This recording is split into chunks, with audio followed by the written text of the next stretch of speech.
me cope with anything. If you see the wonder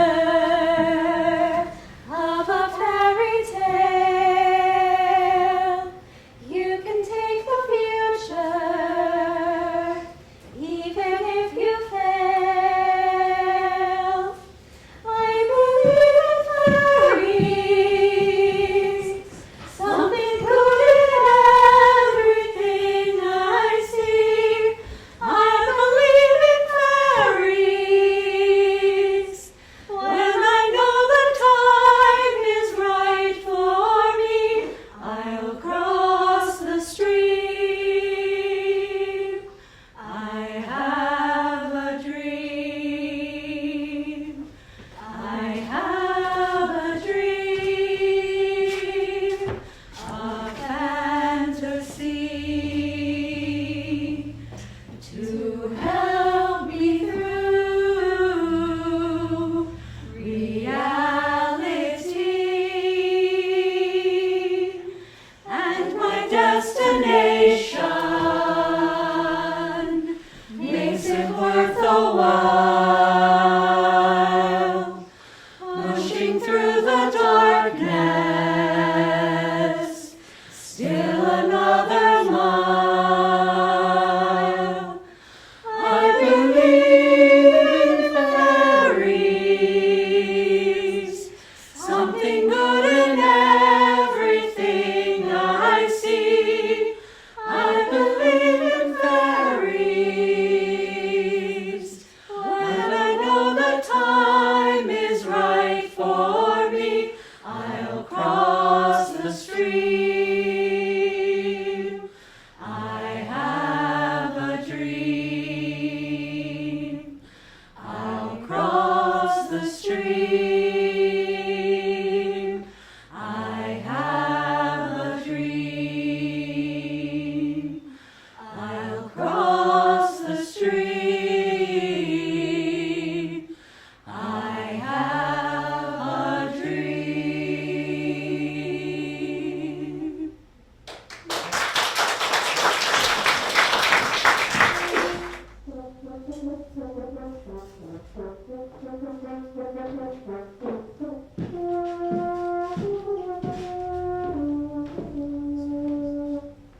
My fair Hippolyta, our nuptial hour draws apace. 4 happy days brings another moon, but only thinks how slowly the old moon wanes. She lingers my desires, like a Lestepting or a dowager, long withering a young man's revenue. 4 days will quickly steep themselves in night. 4 nights will quickly dream away the time, and then the moon, like to a silver bow new bent in heaven, shall behold the night of our solemnities. Let us stir up the Athenian youth to merriments. Awaken the pert and nimble spirit of mirth. Turn melancholy forth to funerals. This pale companion is not for our pomp. I wooed thee with my sword. I won thy love, doing the injury. I shall wed thee in another pace, in pomp, in triumph, in reveling.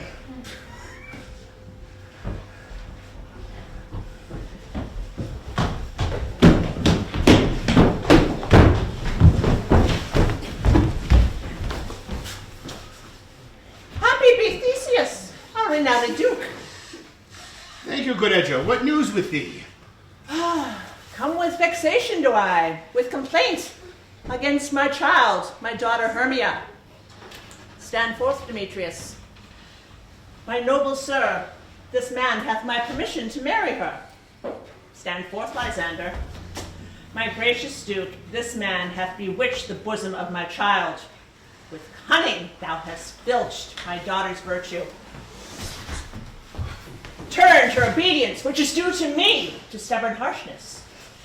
And, my gracious duke,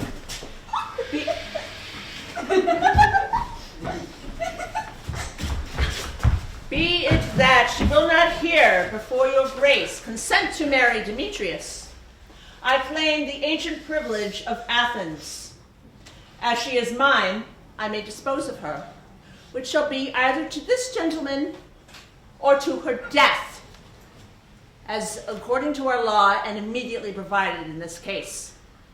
What say you, fair Hermia? And be advised, to you your mother should be as a goddess, one that composed your beauty.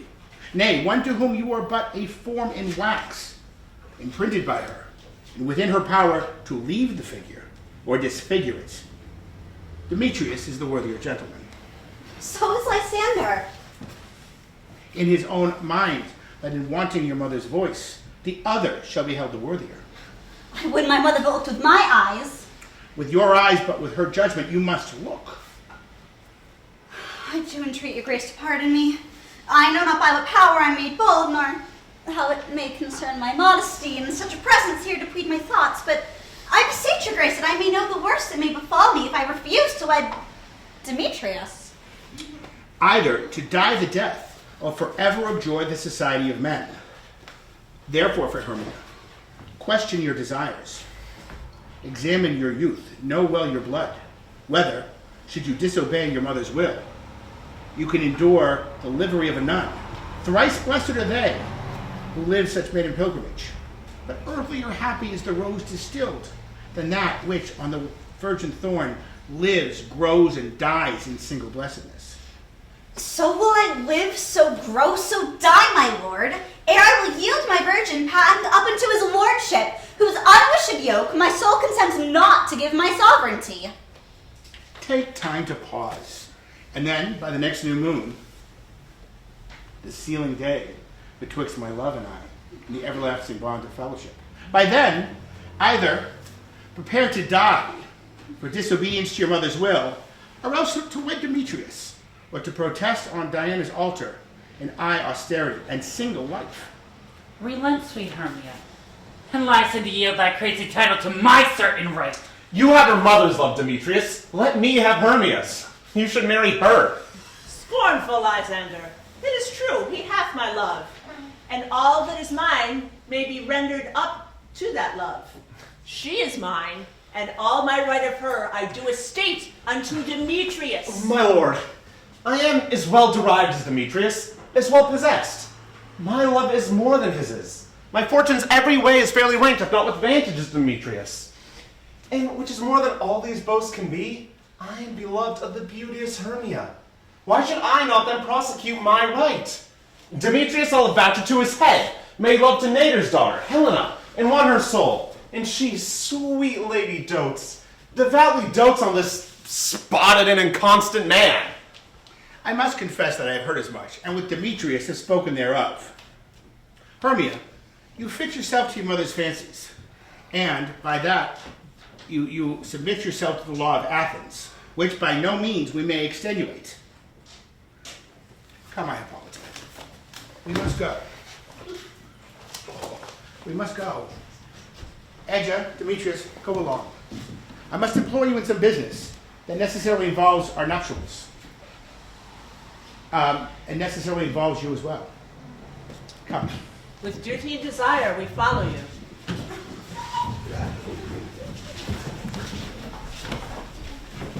How now, fair love? Why grows your cheek so pale? How chance the roses there do fade so fast? Like for want of rain, which I could well, redeem them from the tempest of my eyes. I me for aught that I could hear, for aught that I could read by tale or history.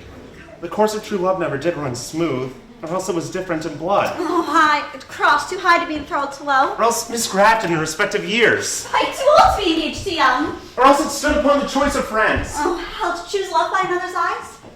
If therefore ever lovers have been crossed, it stands as an edict in destiny. Then let us teach our child patience, because it is a customary cross, as due to love is thoughts and dreams and sighs, wishes and tears, poor fancy's followers. A fair persuasion. Therefore, hear me, Hermia. I have a widow aunt, a dowager of great revenue, and she hath no child. Remote from Athens is her house 7 leagues, and she respects me as her only son. There, gentle Hermia, I will marry thee, and to that place the sharp Athenian law cannot pursue us. If thou lovest me, then steal forth thy mother's house tomorrow night, and in the wood a league without the town, where I did meet thee once with Helena to do observance for mortem May. There I will wait for thee. Oh my good Lysander, I swear to thee by Cupid's strongest bow, by his best arrow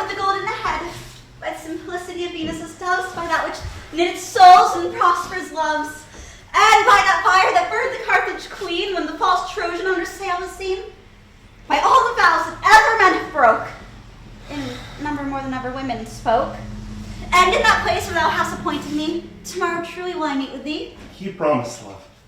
Look, here comes Helena. Godspeed, fair Helena, with her way. Oh, you mean fair, that fair again unsay. Demetrius loves your fair, oh happy fair. Your eyes are lodestars, and your tongue sweet air, more tunable than lark to shepherd's ear when wheat is green, when hawthorn buds appear. Sickness is catching, over favor, so yours would I catch, fair Hermia, ere I go. My ear should catch your voice, my eye your eye, my tongue should catch your tongue's sweet melody. Were the world mine, Demetrius being baited, the rest I'd give to be to you translated.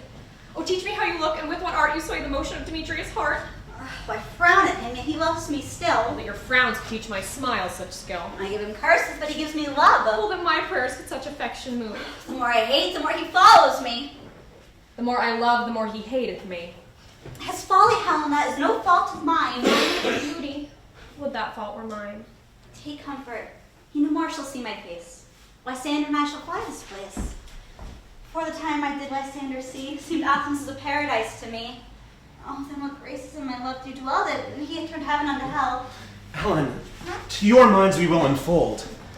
Tomorrow night when Phoebe doth behold her silver visage in thy watery glass, decking with liquid pearl the bladed grass, the time when lover's flight doth still conceal, through Athens' gate we have devised to steal. And in the woods, where often you and I upon faint primrose beds were wont to lie, emptying our bosoms of their counsels sweet, there Lysander and I shall meet. And thence from Athens turn away our eyes to seek new friends and stranger companies. Oh, farewell, sweet playfellow. Pray thou for us, and good luck grant thee thy Demetrius. Keep word, Lysander. We must starve our sight from lovers' food tomorrow, deep midnight. I will, my love. Helena, adieu. As you on him, Demetrius stowed on you.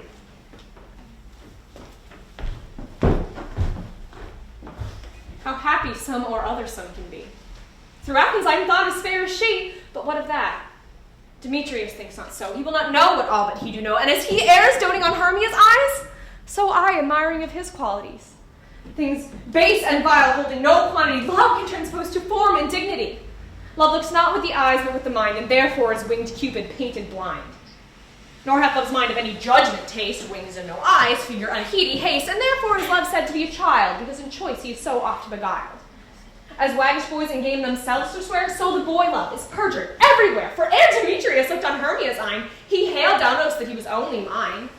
And when this hailsome heat from Hermia felt, so he dissolved, and showers of oath did melt. I will go tell him of fair Hermia's flight, then to the wood will he tomorrow night pursue her. And for this intelligence, if I have thanks, it is a dear expense. But herein I mean to enrich my pain, to have his side thither and back again.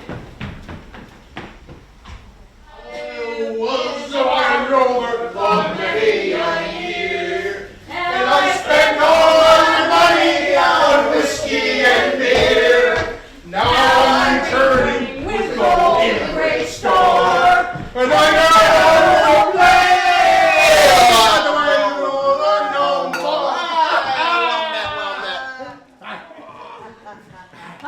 Is all our company here? Aye. Yeah, you would best to call them generally, man by man, according to the script. Here is the scroll with the name of every man in Athens thought fit to play an hour interlude before the Duke and Duchess on their wedding day in the morning. First, good beauty queens, say what the play treats on, then read the names of the players, and so grow to a point. Mary, our play is the most lamentable comedy and most cruel death of, Pyramus and Thisbe. And a very good piece of work, I assure you. And Mary. Now, good Peter Quince, call forth your actors by the scroll. Masters, spread yourselves.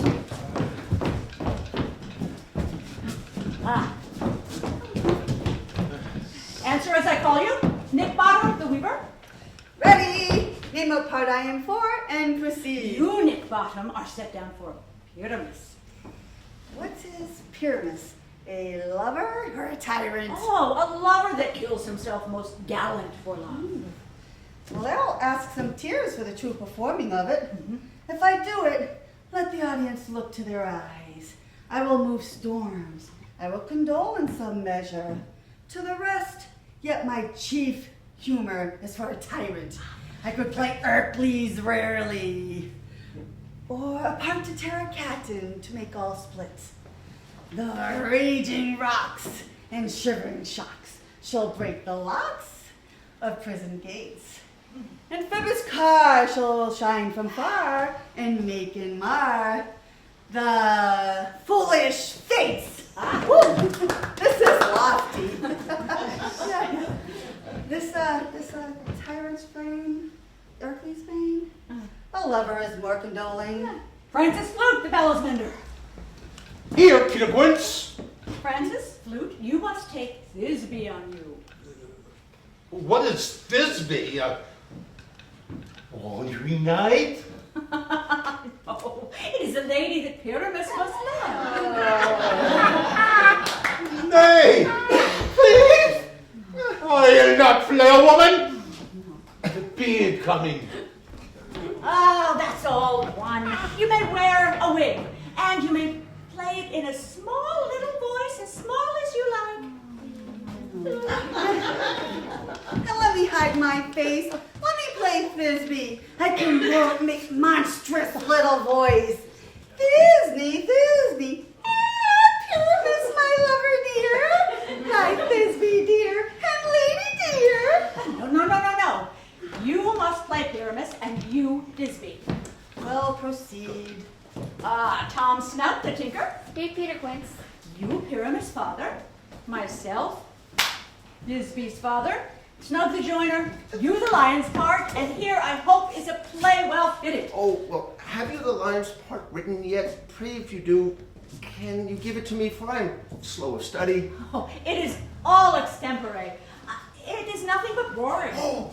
Let me play the lion, too. I will roar that I will make any man's heart do good. I will roar that I will make the duke say, let him roar again. Let him roar again.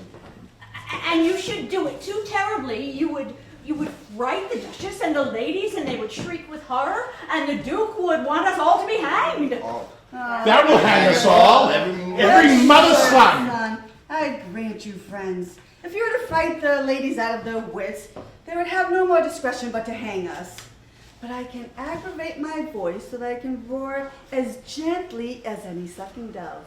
I can roar you and twirr as any nightingale. You can play no part but Pyramus, for Pyramus is a sweet-faced man. He is a gentlemanlike man, as lovely as a lovely summer's day. Therefore, you can play no part by Pyramus. Well, I will undertake it. What beard were I best to play it in? Why, what you will. I could discharge it in either the straw-colored beard, the orange tawny beard, the purple ingrain beard, or your French crown-colored beard, your perfect yellow. Some of your French crowns have no hair at all.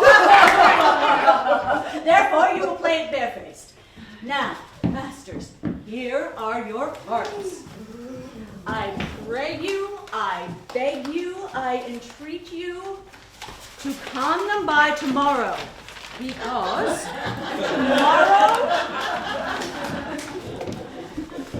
tomorrow night we shall meet a mile from the town near the palace in the Duke's Wood. I do not want to meet in the town because we will be dogged with company and our devices shall be known. In the meantime, I will draw up a list of properties that will fit our play. I pray you fail me not. We will meet, and there we may rehearse most obscenely and courageously. Take pains, be perfect, I do. By the Duke's Oak tomorrow. Enough! Hold the cup bowstrings. It's no gain now. No gain never, no more. Will I play? My queen doth keep her revels here tonight. Take heed, your queen comes not within her sight. For she has as attendant hath a lovely boy stolen from an Indian king. She never had so sweet a changeling, but jealous Oberon would have the child, to have from and force to chase it wild. But she perforce withholds the child, crowns it with flowers, and gives them all her joy. And now they never meet in grove or green, by fountain clear or starlight sheen. But they do meet, thus to elves for fear. They creep into tiny acorn cups and hide them there.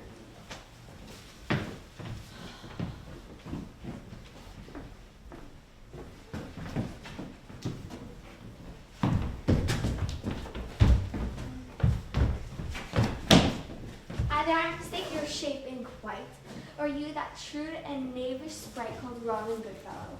Are you not he that frights the maiden of the villagery, misleading night wanderers, laughing at their harm?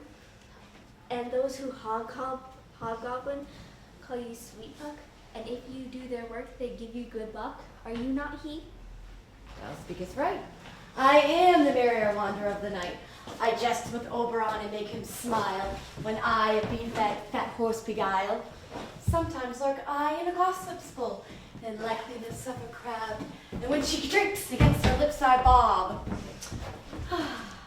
Sometimes a 3-foot stool mistaketh me, and I topple down, and when she cries, "Tailor!" she falls into a cough. Then I hold my lips and laugh.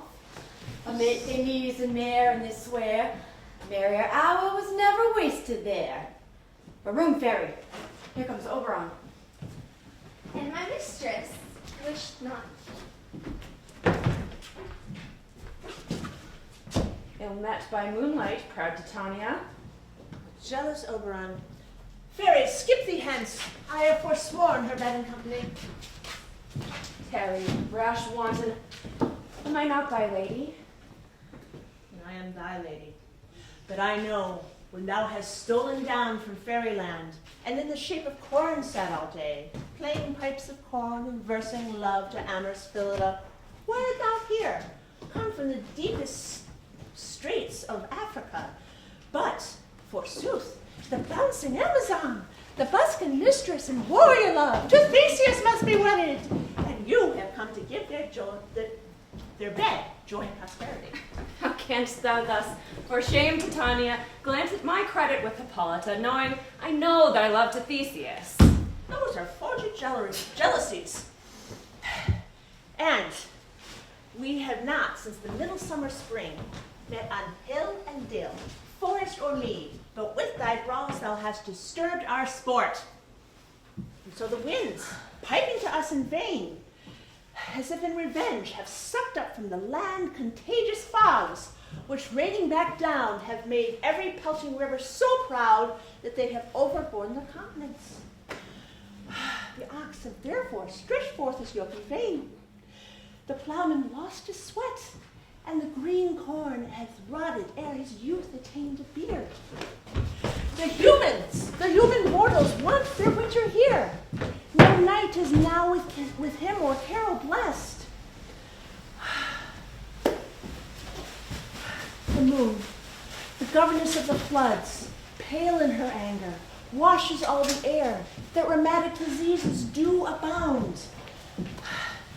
And through this distemperature, we see the seasons alter. Hoary-headed frosts fall into the lap of the crimson rose, and on old Hiam's thin and icy crown, an odorous chaplet of sweet summer buds is as in mockery set.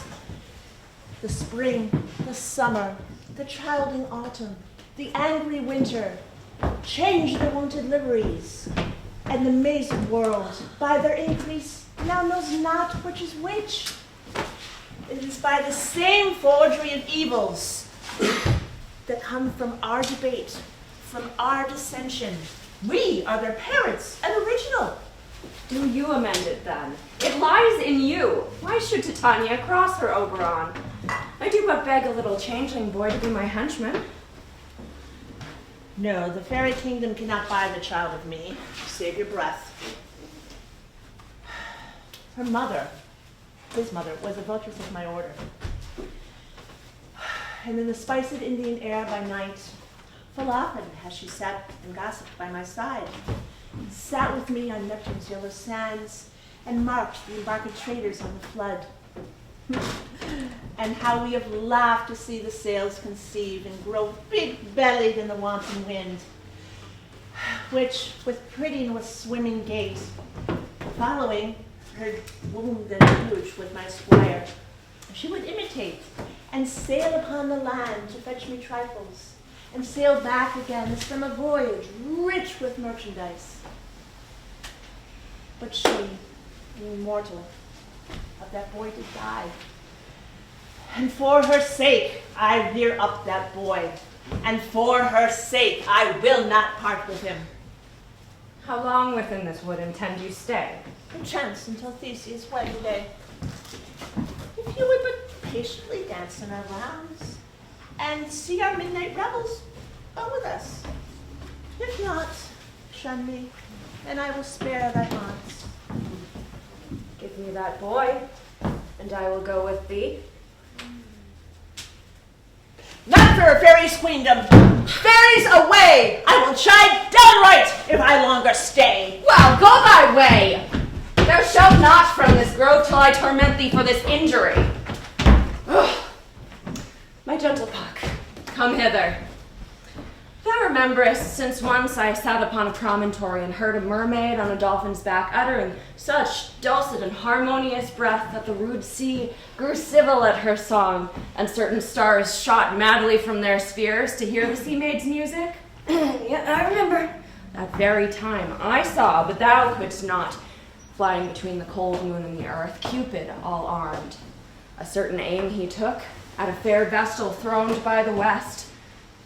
But marked I where the bolt of Cupid fell.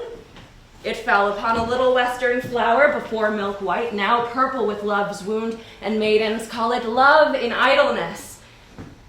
Fetch me this flower, the herb I showed thee once. The juice of it on sleeping eyelids laid will make or man or woman madly dote on the next live creature that it sees. Fetch me this herb, and be thou here again before the Leviathan can swim a league.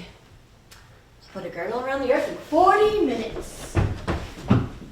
Having once this juice, I'll watch Titania when she is asleep and drop the liquor of it in her eyes. The next thing then she waking looks upon, be it on lion, bear, or wolf, or bull, on meddling monkey, or on busy ape, she shall pursue it with the soul of love. And ere I take this charm from off her sight, as I can take it with another herb, I'll make her render up her page to me. But who comes here? I am invisible, and I will overhear their conference. I love thee not, therefore pursue me not. Where's Lysander and fair Hermia? The one I'll stay, the other stayeth me. Thou'st told me they stole on to this wood, and here I am, wood within this wood. Because I cannot meet my fair Hermia, hence thee get gone, and follow me no more. You draw me, you hard-hearted animate, but yet you draw not iron, for my heart is true as steel. Leave you your power to draw, and I shall have no power to follow you. Do I entice you? Do I speak you fair? Or do I not in plainest truth tell you I do not, nor cannot, love you? And even for that do I love you the more. Demetrius, I am your spaniel, and the more you beat me, I will fawn on you. Use me but as your spaniel. Spurn me, strike me, neglect me, lose me. Only give me leave, unworthy as I am, to follow you. What worser place can I beg in your love, and yet a place of high respect with me than to be used as you use your dog? Tempt not too much the hatred of my spirit, for I am sick when I look upon thee. And I am sick when I look not on you. You do impeach your modesty too much, to leave the city and commit yourself into hands of one that loves you not, with the ill counsel of a desert place, and the rich worth of your virginity. Your virtue is my privilege, for that it is not night when I do see your face. Therefore I think I am not in the night, nor doth this wood lack worlds of company, for you and my respect are all the world. And how can it be said I am alone when all the world is here to look on me? I'll run from thee and hide thee in the brakes, and leave thee to the mercy of the wild beasts. The wildest hath not such a heart as you. Run when you will, the story will be changed. Apollo flies, and Daphne holds the chase. The dove pursues the griffin. The mild hind makes speed to catch the tiger. Speed when cowardice pursues, and valor flies. Don't stay thy question. Let me go. If thou believe, I'll do thee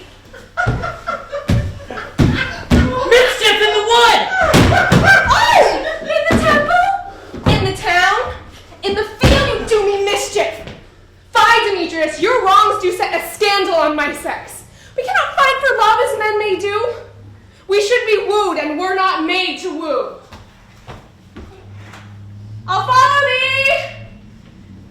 make a heaven of hell to die upon the hand I love so well.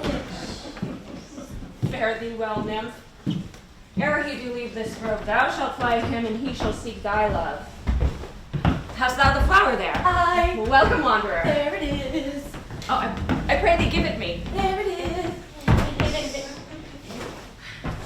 I know a bank where the wild thyme blows, where oxlips and the nodding violets grow, quite over-canopied with luscious woodbine, with sweet musk roses and with eglantine. There sleeps Titania sometime of the night, lulled in these flowers with dances and delight, and there the snake throws her enameled skin, weed wide enough to wrap a fairy in. With the juice of this, I'll streak her eyes and make her full of hateful fantasies. Take thou some of it. Seek through this grove. A sweet Athenian lady is in love with a disdainful youth. Anoint his eyes, but do it when the next thing he espies may be the lady. Thou shalt know the gentleman by the Athenian garments he hath on. Effect it with some care, that he may prove more fond on her than she upon her love. And look thou, be here ere the first cock crow. Fear not, my lord. The servant shall do so.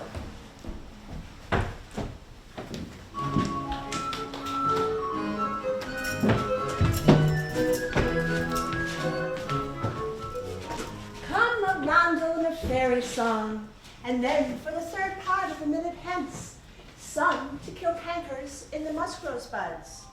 Some will war with the rear mice for their leathern wings to make my small mouse coats. And some will hold back the mighty owl who nightly hoots and wonders at our quaint spirits. Sing me now to sleep, then to your offices and let me rest.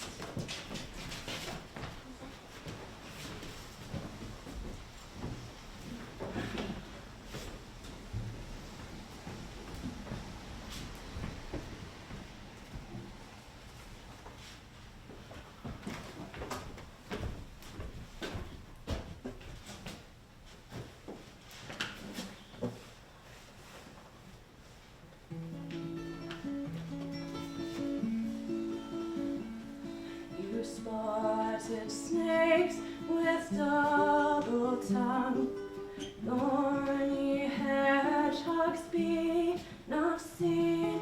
You send blind worms to no wrong. Come not near our fairy queen. Fill well with melody, sing in your sweet lullaby, lullaby, lullaby.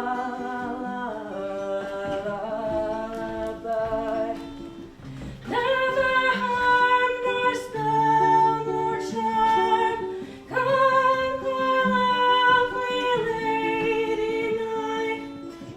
So good night with lullaby, so good night with lullaby.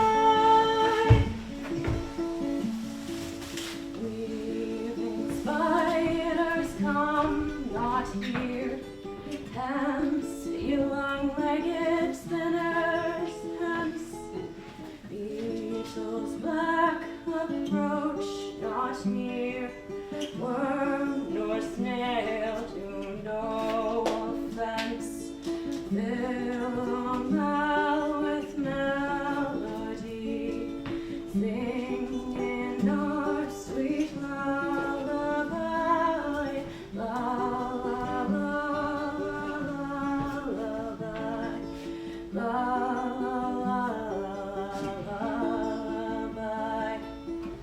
Never harm nor spell nor charm, come our lovely lady nigh. So good night with lullaby, so good night with lullaby.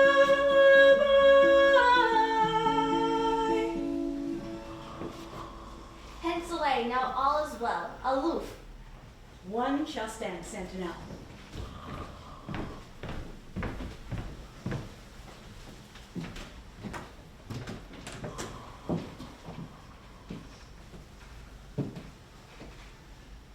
what thou seest when thou dost wake, do it for thy true love take. Love and languish for his sake. Be it ounce or cat or bear, pard or boar with bristled hair, in thy eye that shall appear when thou wakest, it is thy dear. Wake when some vile thing is near.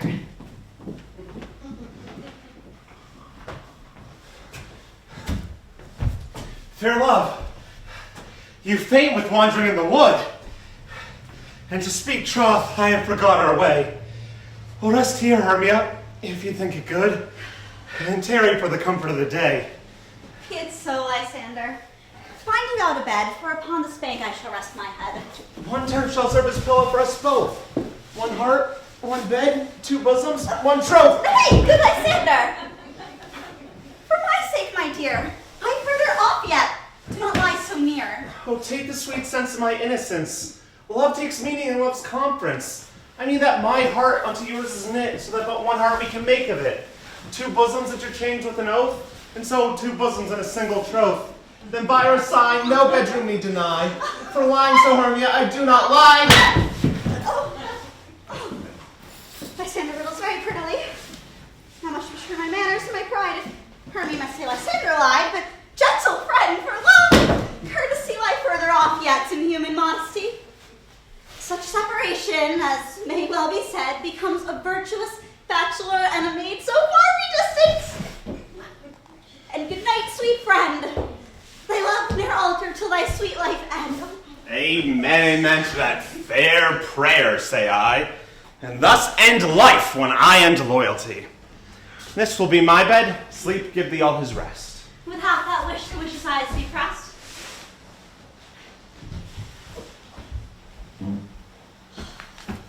Through the forest have I gone, but Athenian found I none, on whose eyes I might approve the force of this flower-stirring love.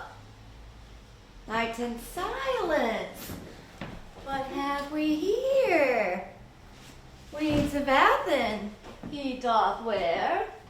This is he, my master said, who despised the Athenian maiden.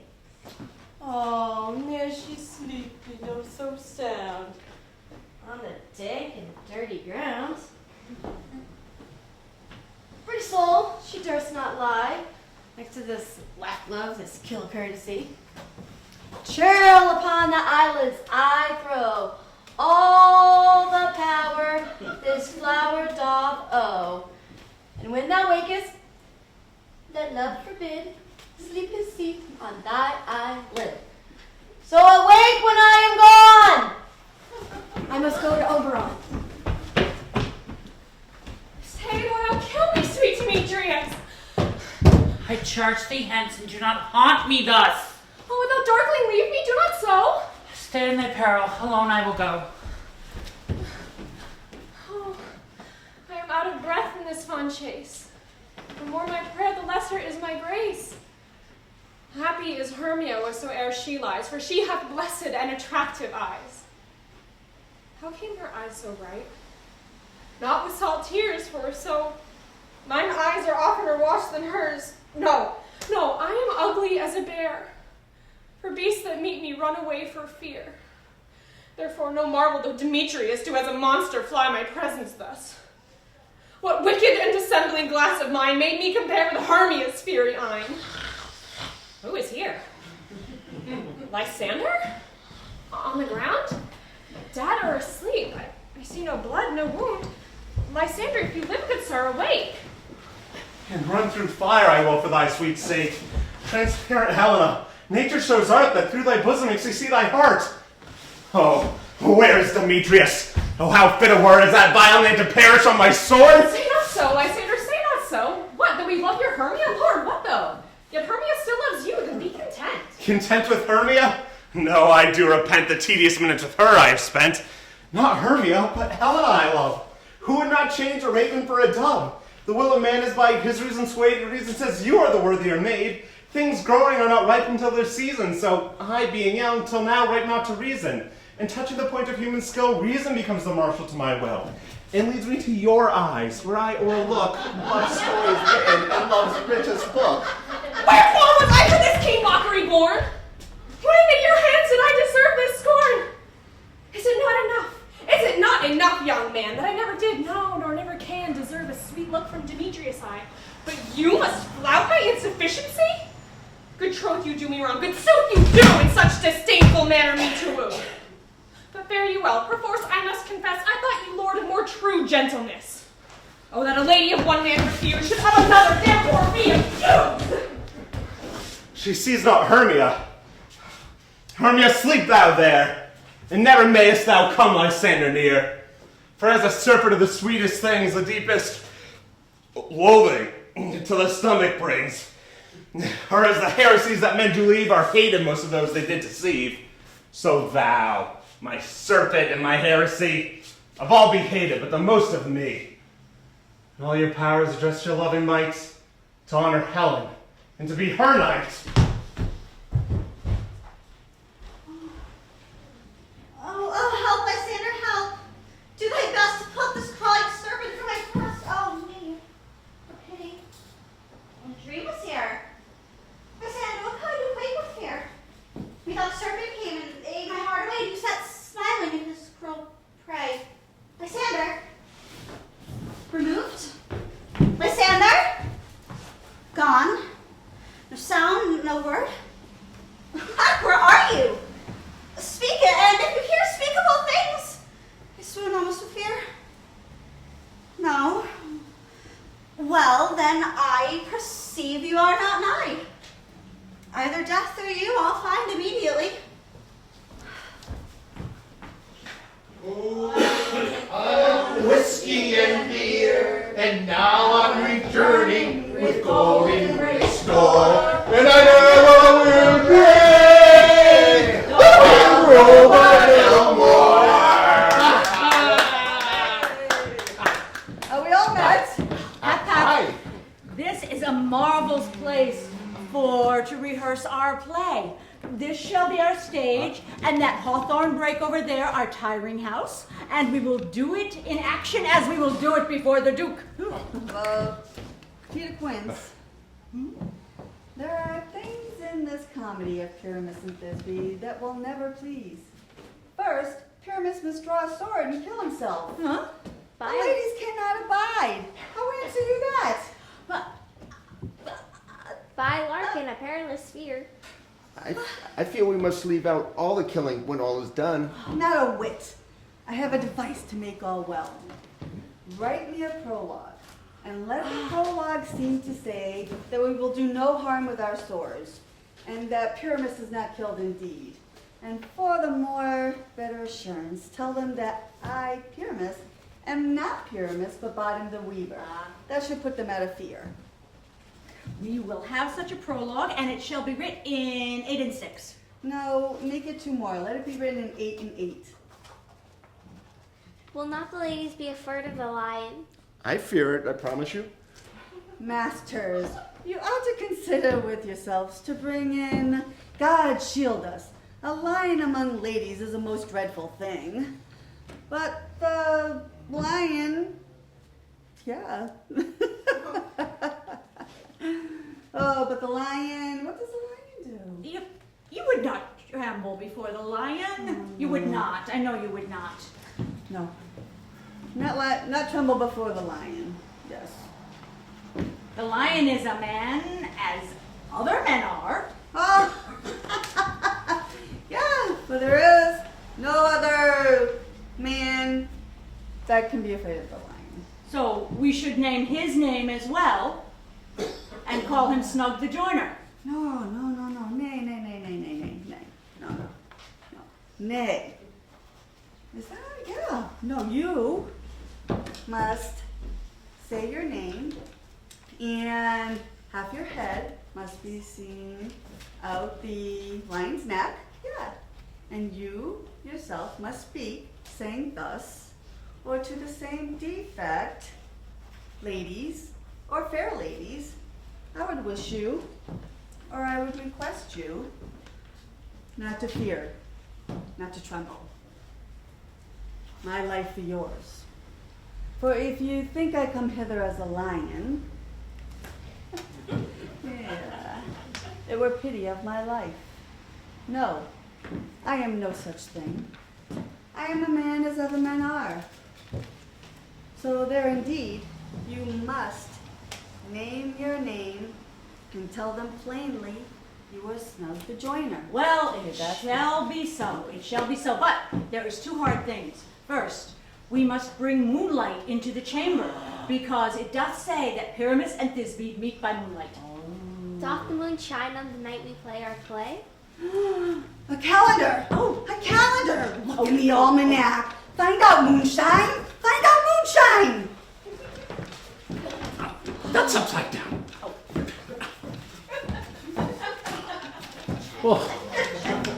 Yes, it doth shine. The moon doth shine that night. Yay!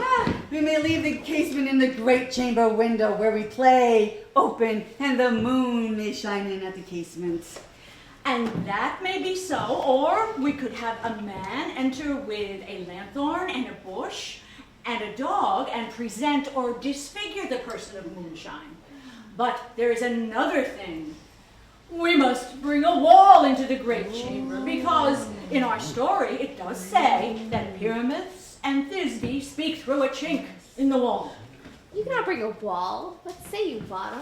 Oh, some man or other must present wall, and let him have some plaster or some loam or some rough cast about him to signify wall. Or let him hold his fingers thus, and through that cranny, Pyramus and Thisbe may whisper. Ah, if that may be, then all is well. Come, let us rehearse our parts. Pyramus, you will begin, and then when you are done, enter into the break, and every man according to his cue. Oh, what pimpin' homespun free swagger here, so near the cradle of the fairy queen. A play! Ooh, I'll be an auditor, or an act or two, perhaps if I see a cause. Speak, Pyramus. Thisbe, stand forth. Thisbe, my fairest Thisbe, so hath thy breath. The flowers of... Oh, yes, the flowers of odious savor sweet. Odors. Odors, savor sweet. So hath thy breath. Yes, so hath thy breath. Dearest My Thisbe, dear. dearest Thisbe, dear. But hark, a voice. Stay thou but here a while, and by I will to thee appear. Go. Stranger, Pyramus never played here before. Must I speak now? Aye, marry, you must, for you must understand that Pyramus went to see a voice that he heard, and he will come back again. Most radiant Pyramus.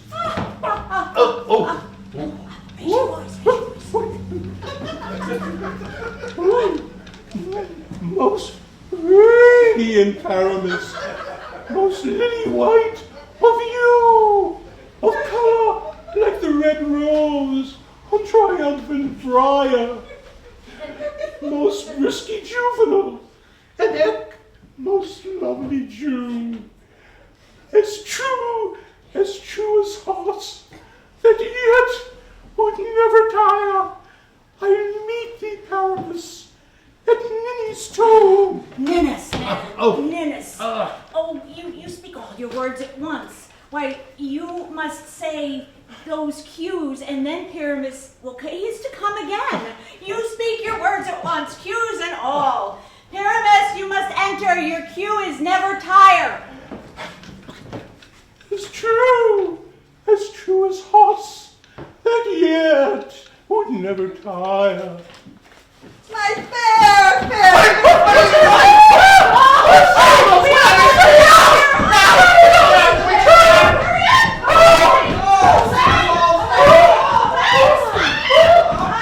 I'll follow you. I'll lead you about around.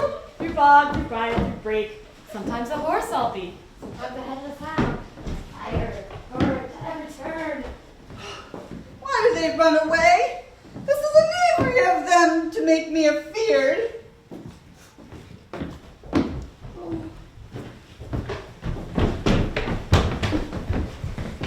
Oh, Bottom, your thoughts changed. What do I see on thee? What do you see? You see an elf of your own, do you?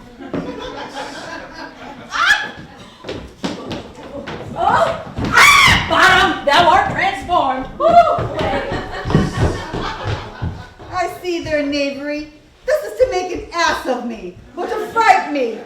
But I will not stir from this place. I will walk up and down here, and I will sing so that they shall hear I am not afraid.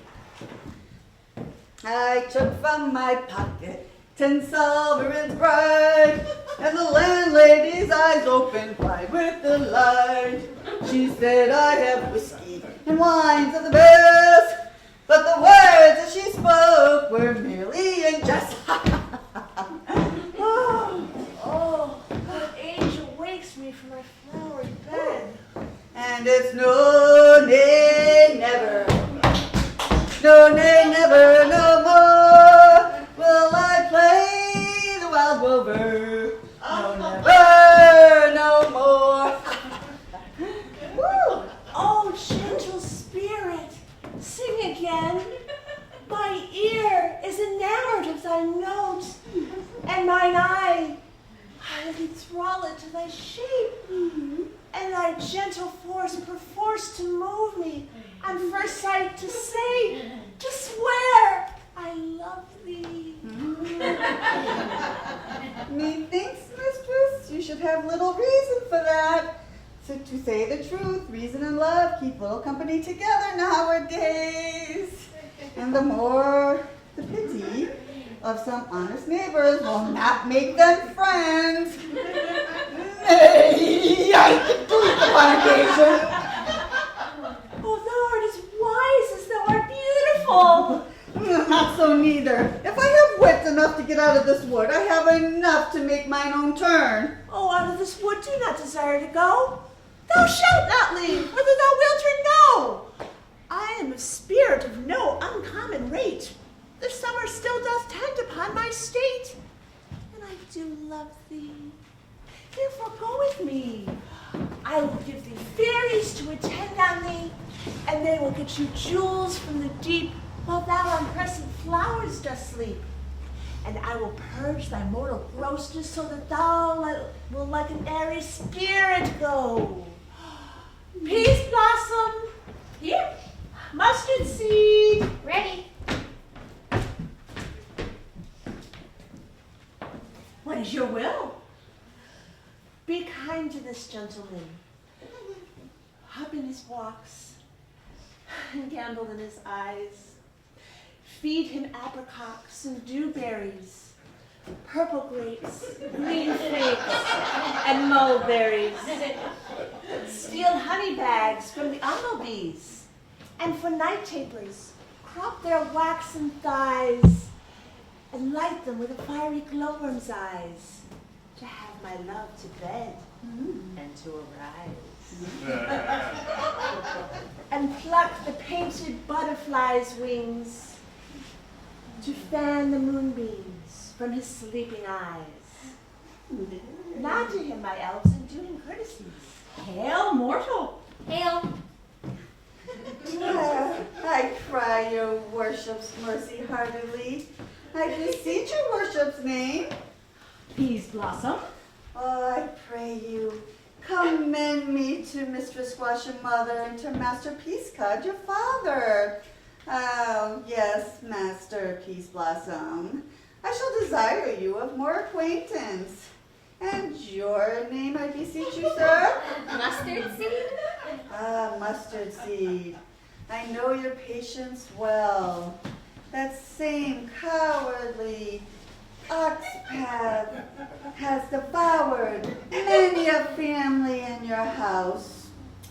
I promise you, your kindred, that my eyes still water ere now. I shall desire you of more acquaintance too, Master Mustard Seed.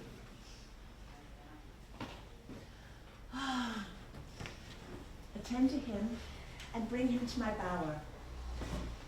The moon looks methinks with a watery eye, and when it weeps, so weep all the little flowers, as if some from enforced chastity. Tie up my lover's tongue, bring him silently.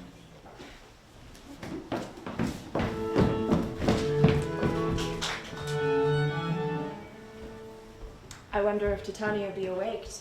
Then what it was that next came in her eye, which she must dote on in extremity. Here comes my messenger. How now, mad spirit? What night roll now about this haunted grove? My mistress is in love. Telegram for Mr. Puck. Are you Mr. Puck? Yes. Telegram. Tip. Be gone, fairy. What I was saying, my mistress is in love with the monster. But now we have to compare it. Near to her close and consecrated bower, apparently while she was in her dull and sleeping hour, a crew of patches, rude mechanicals, that worked for bread under Athenian stalls. They were met together to rehearse a play intended for a great Theseus' nuptial day.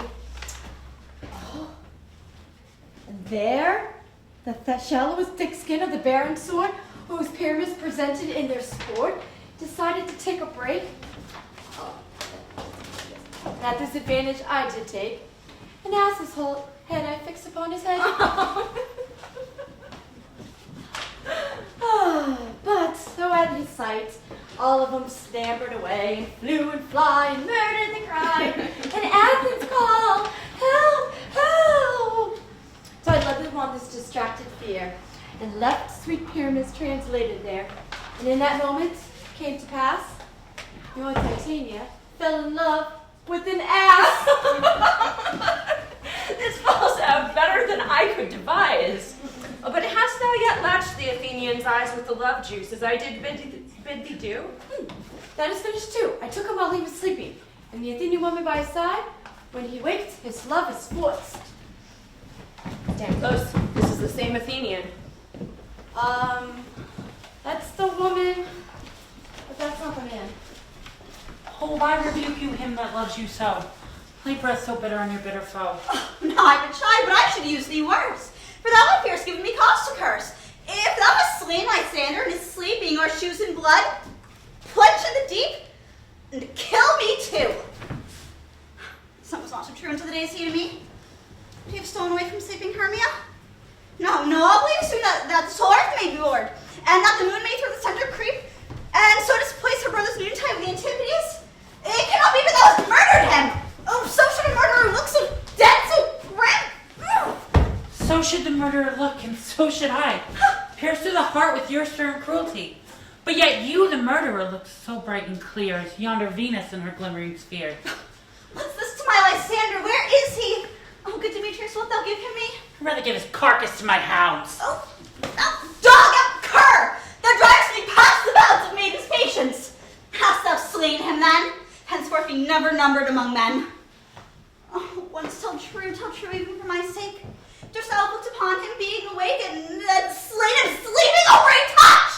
Could not a worm and adder do so much? An adder did it, for with doubler tongue than thine, thou serpent, never adder stung. You spent your passion on a misprized mood. I'm not guilty of Lysander's blood, nor is he dead for aught that I can tell. Oh, I pray you then tell me he's well. If I could, what do I get there for? A privilege never to see me more. And from thy hated presence part I so see me no more, whether he be dead or no. There's no following her in this fierce vein. Here therefore for a while I will remain. So sorrow's heaviness doth heavier grow. For death that bankrupt sleep doth sorrow, which now here for a while I will remain. If we're in his tender here, I'll make some stay. What hast thou done? Thou hast mistaken quite, and laid the love juice on some true love's sight. Of thy misprision must perforce ensue some true love turned, and not a false turned true. Fate overrules, one man holds trough. A million fail, creeds upon oath. about the wood, go swifter than the wind, and Helena of Athens look thou find. All fancy thick is she, and pale of cheer, with sighs of love that cost the fresh blood dear. By some illusion, look thou bring her here, I'll charm his eyes against she do appear. I go, swifter than the arrow from a Tartar's bow.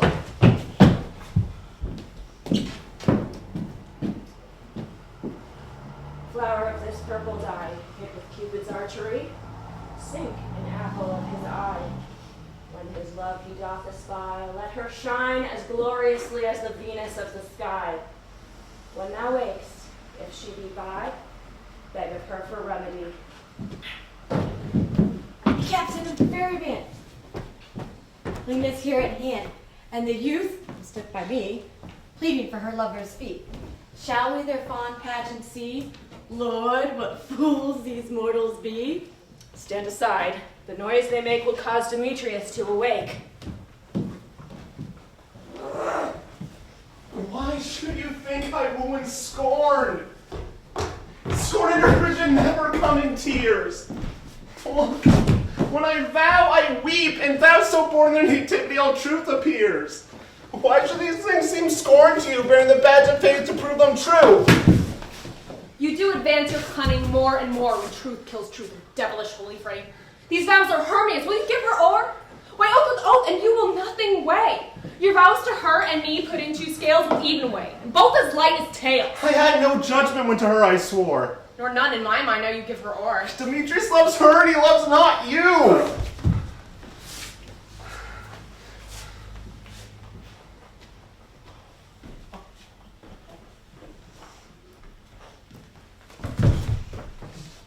Helena, goddess, nymph, perfect divine, to what, my love, shall I compare in thine eye? Crystal is muddy, oh, how ripe and show.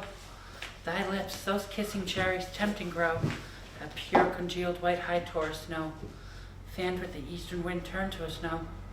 When thou hold up thy hand, oh, let me kiss this princess of pure white, the seal of bliss. Oh, spite! Oh, hell! I see you are all bent to set against me for your merriment. If you were civil and knew courtesy, you would not do me thus much injury. Can you not hate me as I know you do, but you must join in souls to mock me too?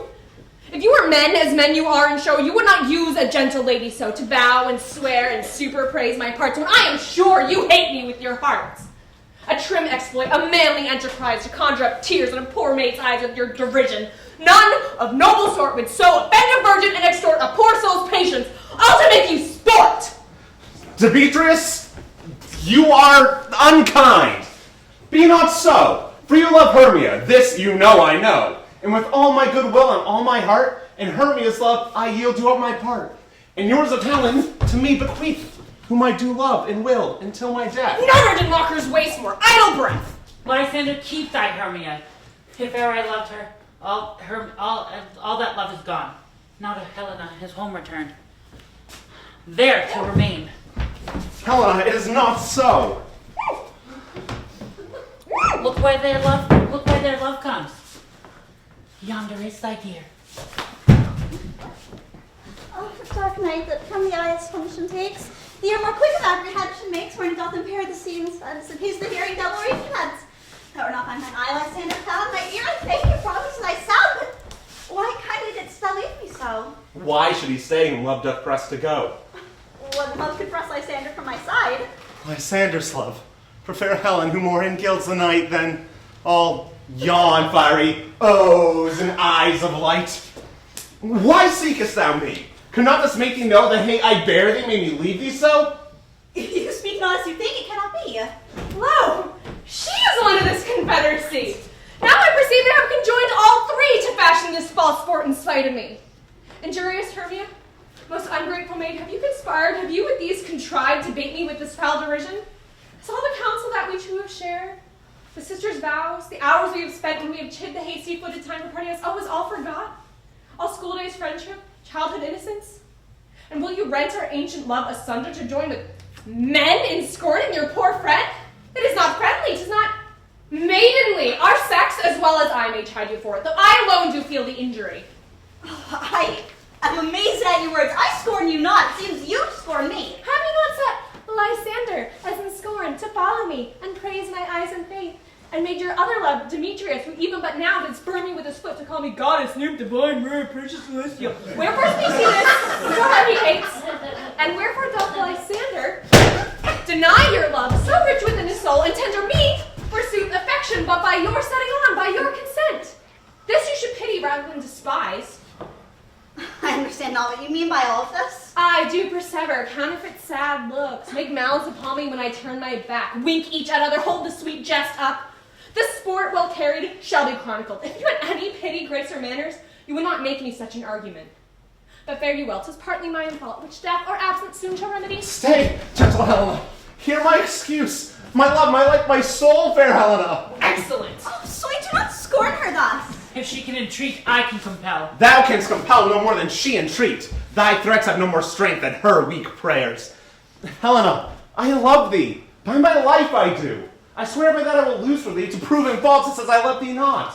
I say I love thee more than he can do. If thou sayest so, withdraw and prove it too. Quick, come! Oh, Lysander, where'd you tense all this? Away, you trollop! No, he'll seem to break loose. Come as you would follow, but yet come not. You're a tame man, go! Hang up, thou cat, thou bird! Let loose or I'll shake thee from me like a serpent! Why are you grown so rude? What changes this sweet love?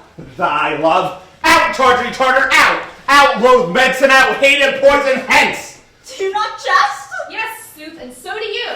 Demetrius, I'll keep my word with thee. For I perceive a weak bond hold you. I'll not trust your word. What? Should I hurt her? Strike her? Kill her dead?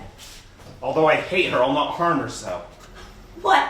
Could you do me greater harm than hate? Hate me? Wherefore? Oh me, what news, love? What changes this? Am I not Hermia? Are you not Lysander? I'm as fair now as I was erewhile. Since night you loved me, but since night you left me. Why then you left me? Oh, God forbid, in earnest, shall I say? Aye, by my life never did desire to see thee more. Then be out of question, of hope, of doubt. 'Tis nothing truer, 'tis no jest, that I do hate thee, and love Helena. Oh me. You juggler, you canker blossom, you thief of love, what? Have you come by night and stolen my love's heart from him? Fine, you bitch! Have you no modesty, no maiden shame, no touch of bashfulness? What will you tear impatient answers from my gentle tongue? Fie, you counterfeit, you puppet, you! Oh, what so? That way proves the game I see now. She hath made compare between our statures. She hath urged her height, and with her personage, her tall personage, she hath prevailed with him. Tell me, are you grown so high in his esteem because I am so dwarfish and so low? Oh, how low am I, thou painted maypole? Speak, how low am I? I am not yet so low that my nails can't reach into thine eyes. That frightened me, you love me, Jonathan, let her not hurt me. I was never cursed, I have no gift at all, and sure says I am a right maid for my cowardice. Let her not strike me. You perhaps may think because she is something lower than myself that I can match her. Lower? Do not be so bitter with me, Hermia. I evermore did love you, Hermia, did ever keep your counsels, never wronged you, save that in love unto Demetrius. I told him of your stealth into this wood. He followed you for love. I followed him, but he hath chid me hence, and threatened me to strike me, spurn me, nay, to kill me too. And so now, if you will let me quiet go to Athens, I will bear my folly back and follow you no further. Let me go. You see how simple and how fond I am. Oh, why get you gone? Who is it that hinders you? This foolish heart that I leave here behind. What, with Lysander? Demetrius! Fear not, Helena. She'll not harm thee. No, she won't, but thou take her part. Oh, when she is angry, she is keen and shrewd. She was a vixen when she went to school, and though she be but little, she is fierce. Oh, little, nothing so Roman little? Why will you suffer to float me that I come to her? Get you gone, you dwarf! You minimus of hinder not breast maid, you bean, you acorn! You are too efficient that scorns her services. Speak not of Helena, thou buy it. Now she holds me not, so follow, if thou darest, to try whose right of thine or mine is most in Helena. Follow? Nay, I'll go with thee cheek by jowl. Oh, you mistress! All this coil is long of you. Let me come back. I will not trust you, I shall no longer stay in your cursed company. Your hands than mine are quicker for a fray. My legs are longer, though. To run away! Oh, I'm amazed to know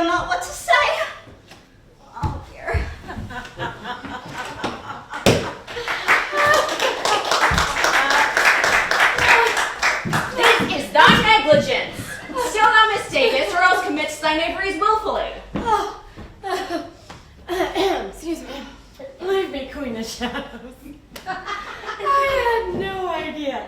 Did you not tell me I would know a man by the gleaming garments he had on? So to my enterprise, I am innocent. I have anointed an Athenian's eyes. And it did so sort that in their jingling, I esteemed a sport. Thou seest these lovers seek a place to fight. I therefore, Robin, overcast the night, the starry welkin cover thou anon with drooping fog as black as Acheron, and lead these testy rivals so astray as one come not within another's way. Like to Lysander, sometime frame thy tongue, and stir Demetrius up with bitter wrong, and sometime rail thou like Demetrius, and from each other look thou, lead them thus. Then crush this herb into Lysander's eye, whose liquor hath this virtuous property to take from thence all error with his might, and make his eyeballs roll with wonted sight. When they next wake, all this derision shall seem a dream and fruitless vision. Then back to Athens shall the lovers wend, with league whose date till death shall never end. While thee in this affair I do employ, all to my queen, and beg her Indian boy. And then I will her charmed eye release from monsters' view, and all things shall be peace.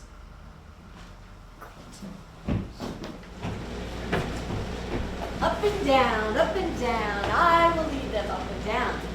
Through fields and town, I am feared. Hopper will lead them up and down. Oh, look, here comes one. Where art thou, proud Demetrius? Speak thou now! Over here. I'll be with thee straight! Over here, coward. Where art thou, Demetrius? Coward, over here. Over here, coward.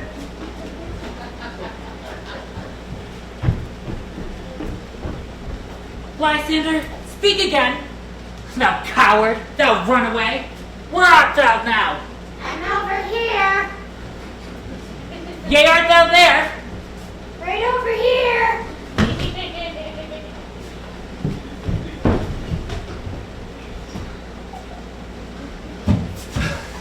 He goes before me, and still dares me on. When I come where he calls, then he is gone. This villain is much later healed than I. I followed fast, but faster he did fly. That fallen am I, in some dark uneven way. So here will me rest. Come thou gentle day, for if thou once show me thy grey light, I'll find Demetrius and avenge this spite. Whither wander, coward? Where are you? Abide me if thou darest. Thou runnest before me, shifting every place. Where art thou now? Are you bragging to the stars? I'm over here. Thou mockest me and shall pay dearly for it. By daylight see now. Go away. Madness constrained this be, to measure out my length on this cold bed. By daylight's approach, prepare to be visited. Weary night, a long, tedious night, abate thy hours. Shine comforts from the east, that I may to Athens by daylight from these that my court or company detest. And sleep, that sometimes shuts up sorrow's eye, steal me a while from mine own company. Yet but three, here comes four, two of both kinds. Oh, look at her, all cursed and sad. Cupid is an average lad, makes the females all mad. We're so weary. They're so in woe. Double doomed poor players. I can crawl, no further go. I think no comfort with my desires. Here I will rest me till the light of day. Heaven shield Lysander, flaming of pride. On the ground, sleep sound. Gentle lover, I'll apply to your eye a remedy. When thou wakest, let love seek sight on the sight of thy poor lady's former love. Jack shall have chill, naught shall go ill, and all shall be well.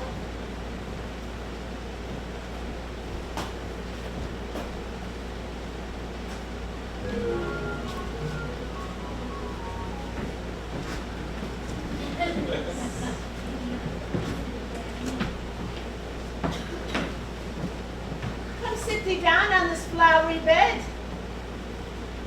while I, that amiable cheeks do coy, and stick musk roses in thy sleek smooth head, and kiss thy fair large ears, my gentle joy. Here's Peace Blossom. Here, Peace Blossom, scratch my head. Where's Monsieur Mustard Seed? Ready? Give me your need, good Monsieur. But pray you, leave your courtesy, good Monsieur Mustard Seed. What is your will? Nothing, but to help Peace Blossom to scratch. I must to the barber's, for I'm a marvel scary about the face. And I am such a tender ass that if my hair do but tickle me, I must scratch. but tell me, what wouldst thou like to hear from music, my sweet love?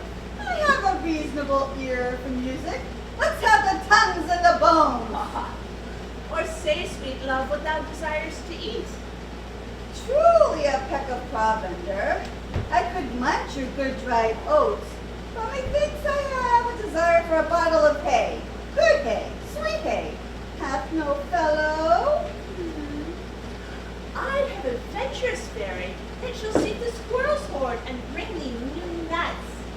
I had rather have a handful or two of dried peas, but I pray you, let none of your people stir me. I have an exposition of sleep come upon me. Nay. Sleep thou, and I will wind thee in my arms. Fairies, be gone, and be always away. So doth the woodbine, the gentle honeysuckle sweetly entwist. The female ivy so gently rings the barky fingers of the elm. Oh, how I love thee, how I dote on thee.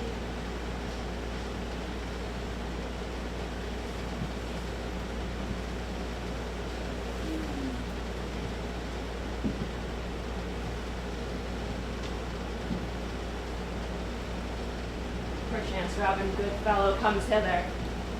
Look upon this sight. O messenger! Dear Robin Goodfellow, come forth.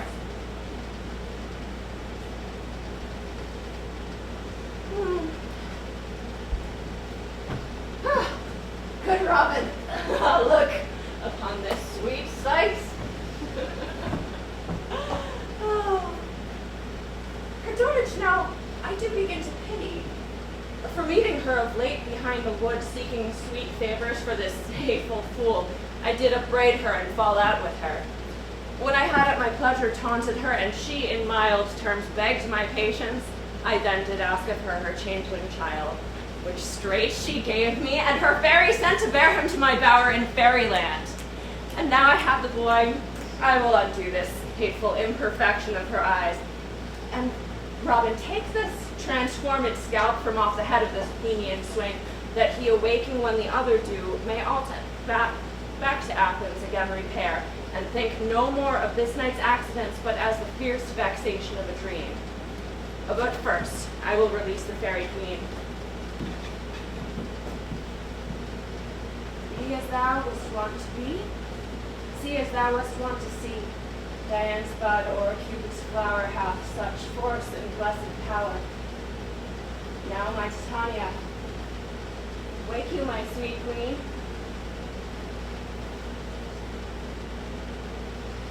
Sweet old one.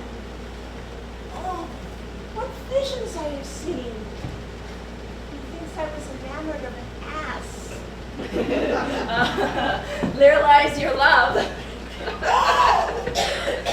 What things have come to pass? Oh, how I loathe this visage now. Oh, silence a while. And Robin, take off this head. Titania, music call and strike more dead than common sleep of all these five senses. Music, oh music, such as calmeth the soul and charmeth sleep.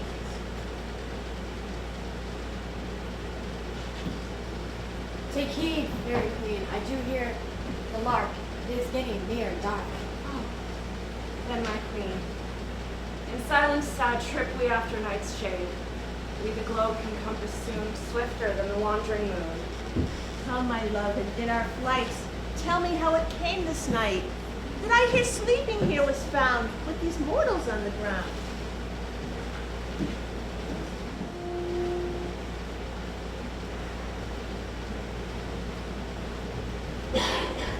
Go and find the forester.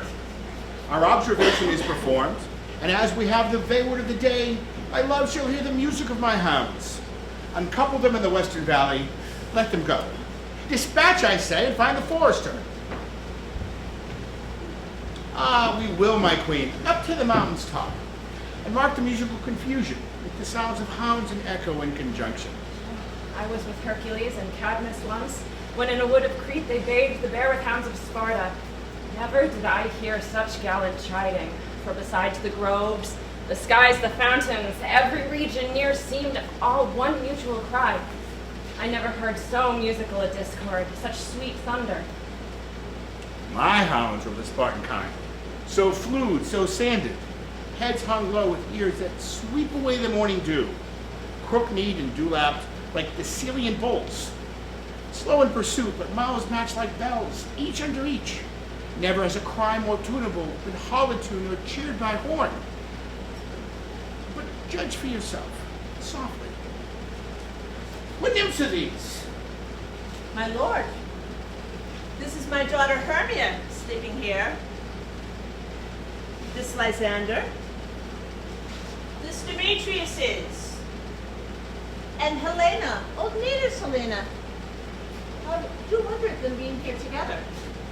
No doubt they arose early to observe the rite in May, and hearing our intent, came and graced our solemnity. Edja, is this not the day in which Hermia gives selection of her choice? It is, my lord.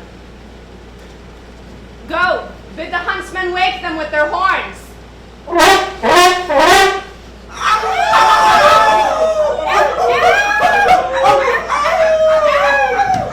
Good morrow, friends. St. Valentine's is past. Begin the wood purge to couple now. Pardon, my lord. Pray you stand. I know you two to be rival enemies. How comes this gentle discord in the world that hatred is so far from jealousy? My lord, I shall reply amazedly. Half sleep, half waking, but as yet I cannot truly say how I came here. For as I think, for truly I would speak. And now I to bethink me it is. I came with Hermia hither. Our intent was to be gone from Athens, where we might without peril the Athenian laws. Enough! Enough, my lord, you have had enough! I beg the law upon his head! They would have stolen away, they would, Demetrius, thereby robbing both you and me, you of your wife, and me of my consent that she should be your wife. My lord, fair Helen told me of their stealth, of this their purpose hither to this wood, and I in fury hither followed them, and in fancy Helen following me. But my lord, I know not by what power my love to Hermia has melted as the snow, and the only object and pleasure of mine eye is Helena. To her, my lord, was I betrothed, ere I saw Hermia. Like a sickness that I loathe this food, and in health comes natural taste, and now I wish it, love it, and long for it, and will evermore be true to it. Fair lovers, you are fortunately met. Edja, I shall overbear your will. These couples shall be eternally knit. Away to Athens 3 by 3. We will have a great feast in solemnity. Come, my Hippolyta. These things seem small and undistinguishable, like far-off mountains turned into clouds. Methinks I see with parted eye when everything is doubled. So methinks, and I found Demetrius like a jewel, mine own and not mine own. Are you sure that we're awake? It seems to me that yet we sleep, we dream. Do you not think the Duke was here and bid us follow him? Yea, and my mother. And he did bid us follow to the temple. Why then we are awake. Let's follow him, and by the way, let us recount our dreams.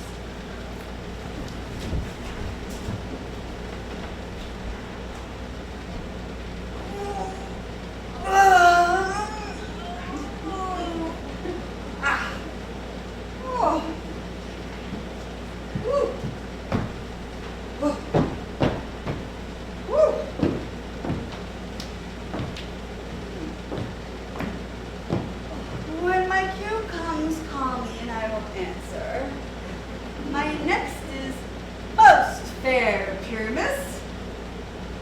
Hey ho, Quince. Flute the bellows mender. Snout the tinker. Snub. That's my life. Stolen hence and left me asleep. But I've had a most rare vision. I've had a dream past the wit of man to say what dream it was. And man is but an ass if he were to expound this dream. The eye of man hath not heard, the ear of man hath not seen, man's hand not able to taste, his tongue to conceive, nor his heart to report what my dream was. I will have Peter Quince write me a ballad of this dream, and it should be called Bottom's Dream, because it hath no bottom. And I will sing it at the latter end of the play, before the Duke. Her adventure to be more gracious, I will sing it at her death.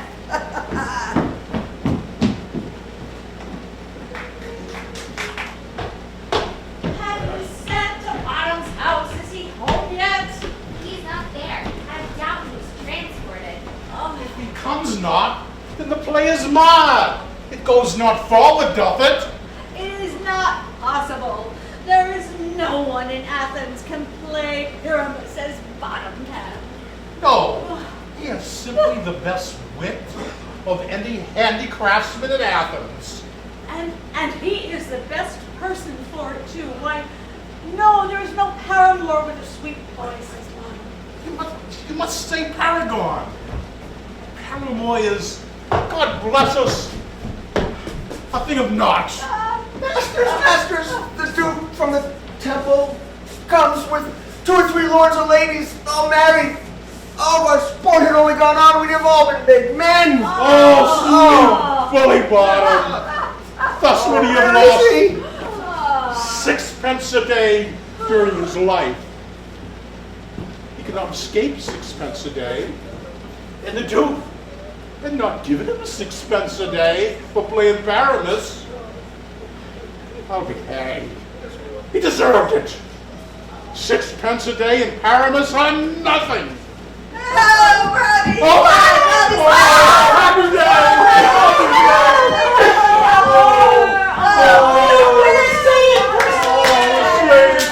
I can't believe it. Masters, I am to discourse wonders, but not ask what. For if I tell you, I would have nothing else to tell you. Oh, tell us, sweet Bottom. Not a word of me. All I will tell you is the Duquette binds. Now, get your apparel together, good strings for your beards, new ribbons for your pumps. Meet presently at the palace. Every man look o'er his part, for the short and the long is our players prefer. In any case, let Thisbe have clean linen, and let not him who plays the lion pare his nails, for they should hang out as the claws. And most fair, dear, dear actors, eat no onions nor garlic, for we are to utter sweet breath. And I have no doubt but to hear them say it was a sweet play. No more words. Away! Go away!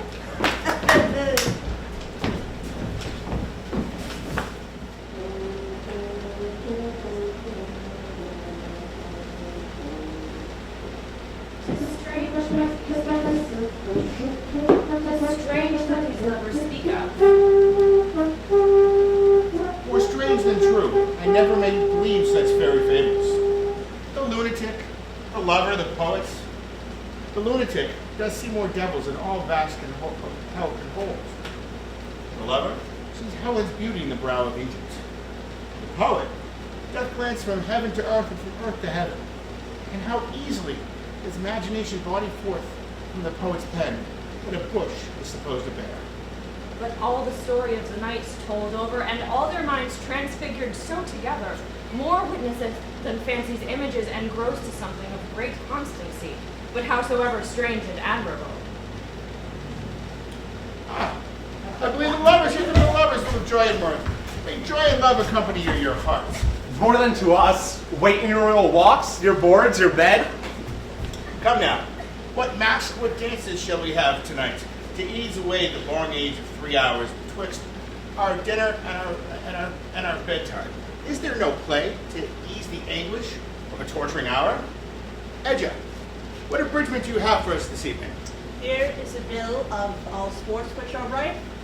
May your highness choose which he cares to see first. Ah, the battle with the centaurs, to be sung by the Athenian eunuch to the harp. The riot of the tipsy bacchanal, tearing the Thracian singer in their rage. The thrice three muses mourning the death of learning of the late deceased in beggary. This is some satire, not sorted with nuptial ceremonies, but a tedious and brief scene of young Pyramus and his love Thisbe. Magical and tragical, tedious and brief. How shall we find a chord with this discord? A play there is, my lord, some 10 words long, which is brief as I have known a play. But by 10 words it is too long, my lord, and that makes it tedious. For in all the play, there is not one word apt, one player fitted. Tragical it is too, my lord, for within Pyramus does kill himself, which when I saw it rehearsed, I must admit, made mine eyes water. But more merry tears than raucous laughter were never shed. What are they that do plays? Hard-handed men of Athens who work here and never until now have they labored in their minds. But with their unbreathed memories, they have worked on this play for your nuptials. And we will hear it. Oh no, my lord. No, this play is not for you. I have seen it over, and it is nothing in this world, unless you can find sports in their intents, extremely stretched and conned with cruel pain to do you service. I will hear that play. Bring them in and take your places, ladies.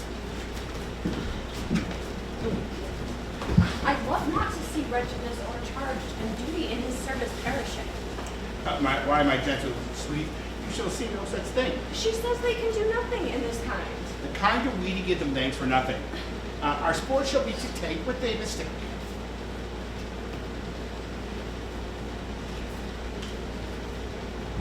So it please thy grace, the prologue is addressed.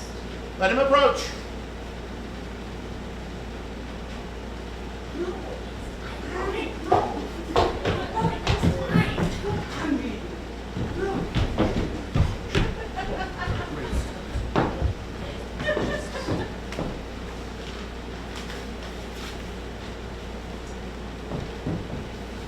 If we offend, it is with our good will that you should think we come not to offend, but with good will to show our simple skill.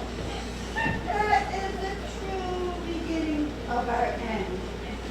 Consider then we come but in this fight, we do not come as minding to contention. Our true intent is all for your delight. We are not here that you should fear to repent you. The actors are at hand, and by their show you shall know all that you are like to know. This fellow does not stand on points. He has read his prologue like a rough colt. He knows not to stop. A good moral, my lord. It is not enough to speak, but to speak true. Indeed. He hath played upon this prologue like a child on a recorder, a sound but not in government. His speech was like a tangled chain. Who is next? Gentles, perchance you wonder at this show, but wonder on till truth makes all things plain. This man is Pyramus, if you would know. This beauty is Lady Thisbe is certain. This man doth present walls, and through walls chink poor souls, they are content to whisper, at the which let no man wonder. This man, with lantern, dog, and bush of thorn, presenteth moonshine. By moonshine did these lovers think no scorn to meet at Minna's tomb, there to woo this grisly beast, which Lion hight by name, the trusty Thisbe coming first by night, did scare away, or rather, did affright. And as she fled, her mantle did she fall, which Lion vile with bloody mouth did stain. And on comes Pyramus, sweet youth and tall, and finds his trusty Thisbe's mantle slain, whereat with bloody blameful blade, he bravely broached his boiling bloody breast. His dagger drew and died. For all the rest, let Lion, moonshine, wall, and lovers twain at large discourse, while here they do remain. I wonder if the lion be the spook. No wonder, my lord, one lion may when many asses do.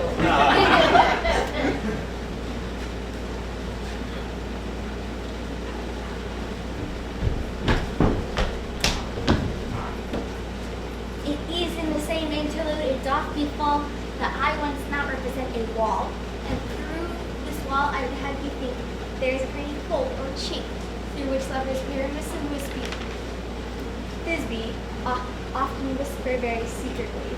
This Moab, this rough cast, this stone doth show that I in that same wall the truth is so. And this cranny, bright and sinister, which fearful lovers are to whisper. I wonder if you desire Lion here to speak of. It is the wittiest partition that I ever heard discourse, my lord.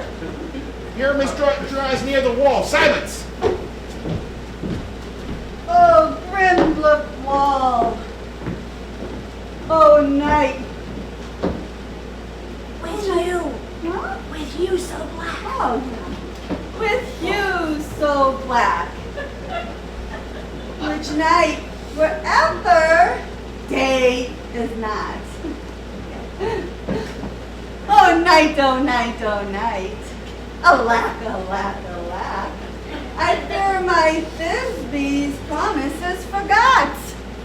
And thou, O wall, O sweet and lovely wall, that stands between her father's ground and mine. And wall, O sweet and lovely wall, show me thy chink to blink through with mine eye. Thanks, courteous wall. Thanks, courteous wall. Sheesh. Thanks, courteous wall. I thank thee well for this, but see I. No Thisbe do I see, oh wicked wall, whom I see no bliss.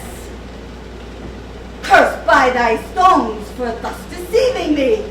Wally thinks should curse again.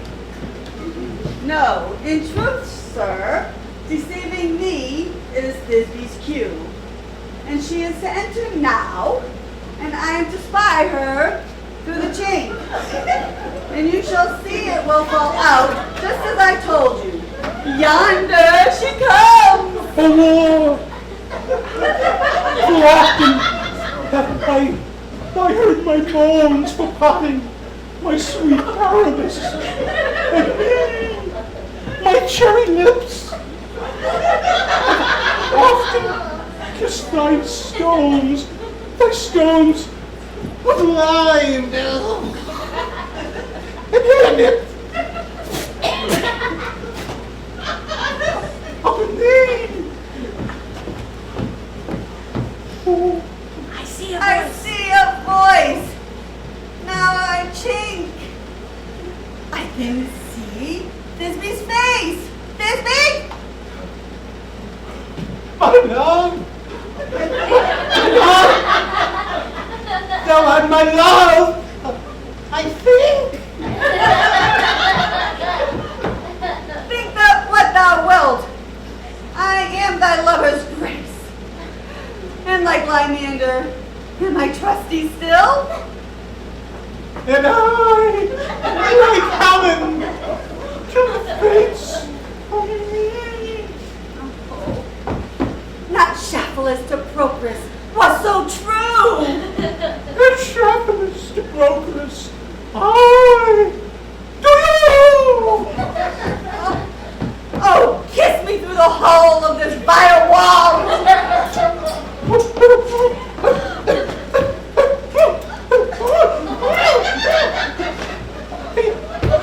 I kiss the walls all! No, you miss it all! Oh, well, now, make me straightway at Nini's tomb. God damn! I come! Without me! Thus have I my part discharged, and being done, oh, I away wall doth go. Now is the mural down between the two neighbors? No remedy, my lord, when walls may be so willful as to hear without warning. This is the silliest stuff that ever I heard. The best are in this kind of shadows, and the shadows no worse if imagination amend them. It must be your imagination then and not theirs. If we imagine no worse of them than they themselves, that here comes a noble beast and a lion. Ahem.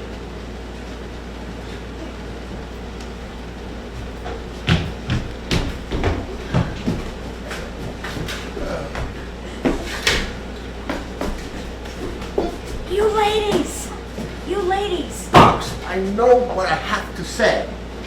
and say it.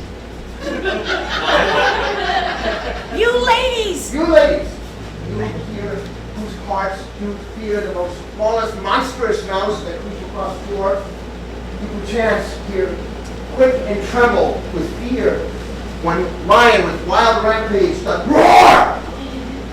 Know that I, Slug the Joiner, and no lion fell, nor no lion's dam, and before I could come here as a lion in strife, oh, for pity on my life. A very gentle beast of good conscience. But the very best of beast, my lord, that e'er I saw. This lion is a very fox for his valor. True, and a goose for his discretion. Cannot be so, sir, because his discretion cannot carry his valor as the fox carries the goose. His discretion cannot carry the valor, for the goose cannot carry the fox. Let us listen to the moon. His lanthorn doctor presents a horny moon. Should have worn the horns on his head. No, his horns are invisible. He's within the circumference of the moon. This lanthorn doctor presents a horny moon, and I the man in the moon. This is the greatest error of all. How is he to be the man of the moon? Well, he dare not go inside the lanthorn, sir, for the candle, for you see it is already in snuff. I'm weary of this moon. When he would change. It appears that in the light of his discretion, the same must be true. all that I have to say. I know. All that I have to say is that this lanthorn doctor presents a horny moon, I the man in the moon, this lanthorn my lanthorn, this thorn bush my thorn bush, and this dog my dog.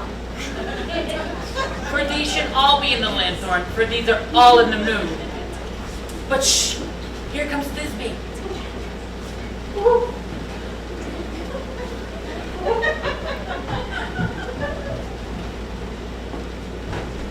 This is old Liddy's tomb.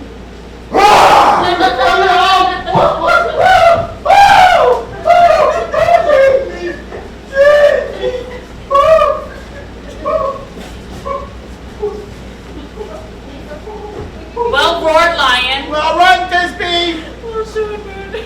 Oh, and here comes Pyramus. And so the lion vanished. Oh, sweet moon, the sunny beams, I thank thee all. Moon! Oh,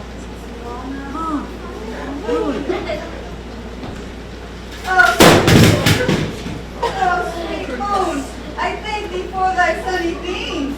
I thank thee, moon, for shining now so bright.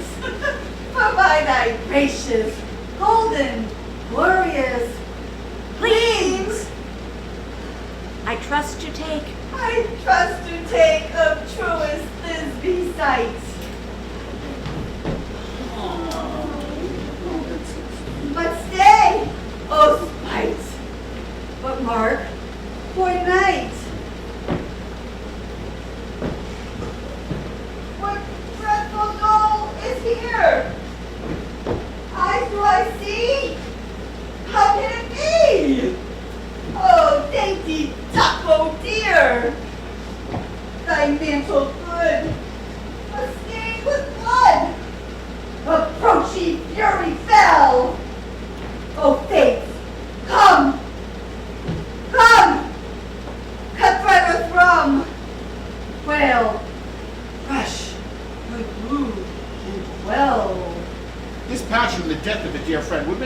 said.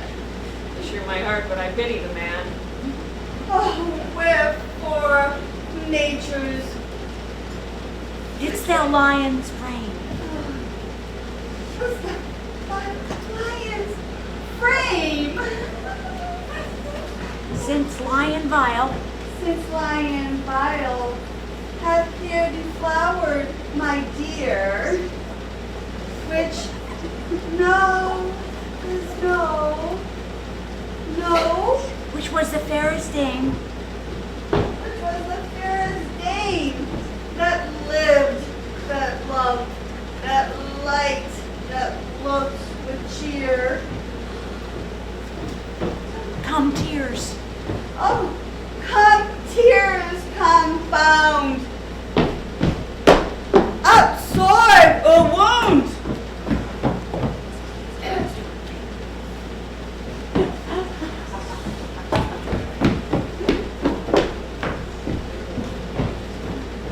The path of Pyramus.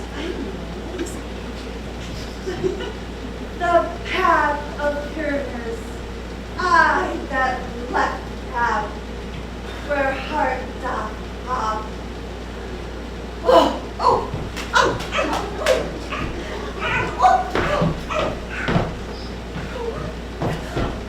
oh, oh, thus I die. Thus,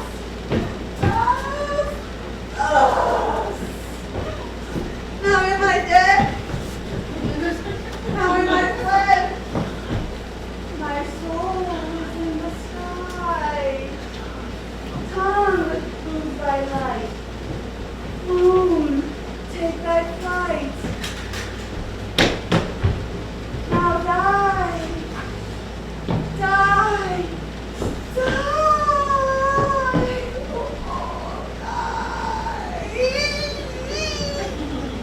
Oh, die. No die for an ace, for he is but one. Less than an ace, man, for he is nothing. He is dead. Well, with the help of a surgeon, he may yet recover and prove an ass. Chance Moonshine is gone before Thisbe comes back and finds her lover. She will find him by starlight. She hath already spied him with those sweet eyes. And thus she means vide licet. Methinks she should not use a lawman for such a pyramid. I hope she will be brief. Asleep, my lord. What? Head? My dog? Oh, Paris! Rise! Speak! Speak! Quite dumb! Dead! Dead! A tomb must cover thy sweet eyes. Those very lips!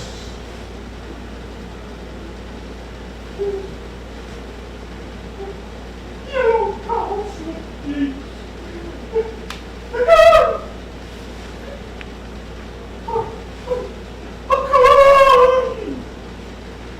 Lovers make wrong. His eyes are green as leeks. Oh, sisters three, come to me, with hands as pale as milk, lay them in gore, that you shall show, with shields as well silk. Come, not a word, not a word. Come, trusty soul! Come, lay my breast in milk. Farewell, friends. Thus is the end. Adieu. Adieu.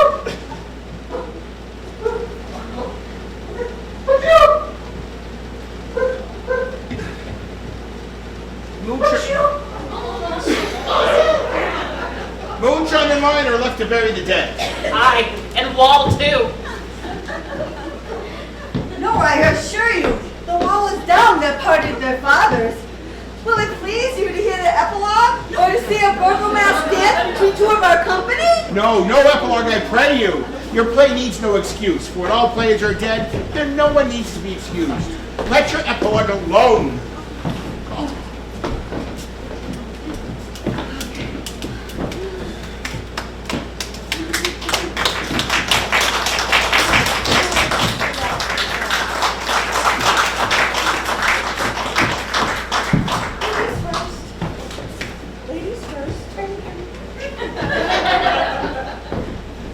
The iron tongue of midnight has told 12. Lovers to bed. I fear we shall outsleep the morn. Friends, off to bed.